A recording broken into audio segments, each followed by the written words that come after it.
આપ જોઈ રહ્યા છો વિશ્વાસની જમાવટ ન્યૂઝ ચેનલ। રાજ્યમાં પ્રોહિબિશનની પ્રવૃત્તિઓ નાબૂદ કરવા માટે કાર્યરત સ્ટેટ મોનિટરિંગ સેલની ટીમે ગાંધીનગરના ડભોળા પોલીસ સ્ટેશનની હદમાં આવેલ લવારપુર ગામે બાતમી આધારે દરોડા પાડી સંગઠિત ગુનાખોરી આચરતી ટોળકીના 2 સાગરીતોને વિદેશી દારૂના મોટા જથ્થા સાથે રંગે હાથ ઝડપી લીધા છે। પોલીસે ઘટના સ્થળેથી તેમને આરોપીઓની અંગ ઝડપી દરમિયાન વિદેશી દારૂની નાની મોટી બોટલો, બિયરના ટીન, મોબાઈલ, રોકડ રકમ અને વાહનો સહિત કુલ 25.26 લાખથી વધુનો મુદ્દામાલ જપ્ત કર્યો છે। લિસ્ટેડ બુટલેગર મનોજ ભીમાજી ઠાકોરની બાતમી મળતા ગાંધીનગરમાં સ્ટેટ મોનિટરિંગ સેલની ટીમે ત્રાટકીને વધુ એક મસમોટા વિદેશી દારૂના ગોરખધંધાનો પર્દાફાશ કરવામાં આવ્યો છે। સ્ટેટ મોનિટરિંગ સેલની ટીમ જિલ્લામાં વધી ગયેલી વિદેશી દારૂની પ્રવૃત્તિઓના નેટવર્કને તોડી પાડવા પેટ્રોલિંગ કરી રહી હતી। જે દરમિયાન માહિતી મળી કે લવારપુર ગામના ઇન્દિરા આવાસ નગર પાસે આવેલ તળાવ નજીક ખુલ્લી જગ્યામાં લિસ્ટેડ બુટલેગર મનોજ ભીમાજી ઠાકોર નામનો ઈસમ બહારના રાજ્યમાં વિદેશી દારૂનો મોટો જથ્થો મંગાવી ગેરકાયદેસર વેચાણ અને સંગ્રહનું નેટવર્ક ચલાવે છે। આ બાતમી આધારે પોલીસે લવારપુર તળાવ પાસે ઝાડી ઝાંખરાવાળી જગ્યામાં તાળપત્રી બાંધી બનાવેલ ઝૂંપડી પર અચાનક રેડ કરી।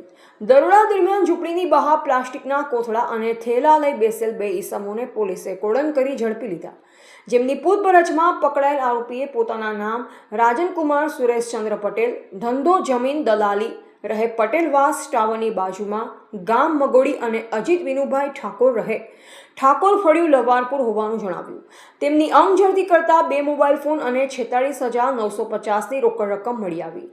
વધુ તપાસમાં ઝૂંપડીમાં બંધ હાલતમાં રાખેલ ફ્રીજમાંથી બરફ ભરેલા બિયરના ટીન તેમજ વિદેશી દારૂની બોટલો ભરેલા ખાખી પુઠ્ઠાના બોક્સ પણ મળી આવ્યા, જેનું ખુલ્લેઆમ વેચાણ પણ કરવામાં આવતું। ઝડપાયેલ આરોપી રાજન પટેલે પોલીસ સમક્ષ કબૂલાત કરી કે તે અને તેનો મિત્ર લિસ્ટેડ બુટલેગર મનોજ ભીમાજી ઠાકોર રહે લવારપુર છેલ્લા 3 મહિનાથી આ ધંધો કરે છે, જેમાં મનોજ મુખ્ય સૂત્રધાર છે ને તે રાજસ્થાનના ખેરવાડા ખાતે રહેતા કૈલાસ આદિવાસી, જીવન બાંગુડા અને મુકેશ દેવાસી પાસેથી દારૂનો જથ્થો મંગાવતો હતો। આ જથ્થો ઇન્દિરાનગરના 2 બંધ મકાનોમાં અને 1 લાકડાની કેબિનમાં છુપાવવામાં આવ્યો હોવાની માહિતી મળતા પોલીસે તે સ્થળોના તાળા તોડી તપાસ કરતા ત્યાંથી પણ વિદેશી દારૂ અને બિયરનો મોટો જથ્થો મળી આવ્યો।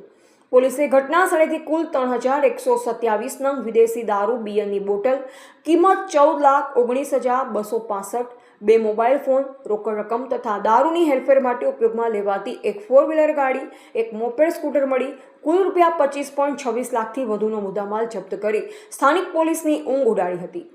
સ્થાનિક પોલીસ ફરી ઊંઘતી રહી તપાસ થશે ત્યારે જિલ્લામાં કેટલા દિવસોમાં જ એક પછી એક સ્ટેટ મોનિટરિંગ સેલની ટીમ સ્થાનિક પોલીસની ગાઢ નિંદ્રાનો લાભ ઉઠાવી સફળ રેડ કરી જતા જિલ્લા પોલીસ વડાએ પણ આ બાબતની ગંભીર નોંધ લીધી છે અને આગામી દિવસોમાં કસૂરવાર પોલીસ અધિકારી કર્મચારી સામે આકરા પગલાં લેવાના ભણકારા સંભળાઈ રહ્યા છે। એવા પ્રવીણ પરમાર, ગાંધીનગર।